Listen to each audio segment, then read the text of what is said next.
is the Minnesota News Network. I'm Stan Turner.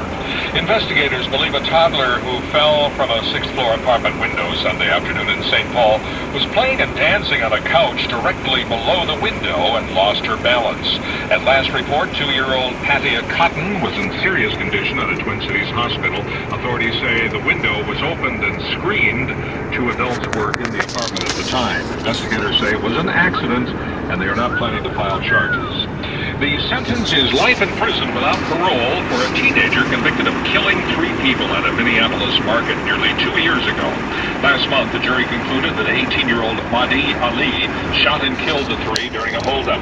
Ali's accomplice pleaded guilty shortly after the killings and then testified against Ali.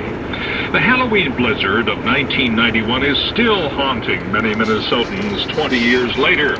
The storm dumped more than 2 feet of snow in central Minnesota and nearly 37 inches at Duluth.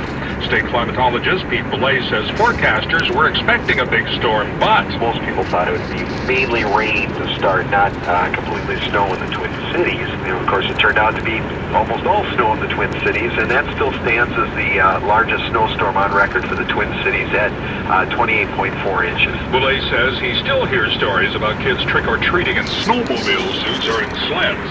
It was a devastating ice storm for extreme southern Minnesota that closed Interstate 90 and left a 2 to 3 inch coating of ice on power lines and trees. Little ghosts and goblins will be out in droves tonight. No ice or snow in the forecast, and Eric Peterson with the Minnesota Safety Council has a reminder. Such an exciting time for kids and for parents. It can make everyone less cautious.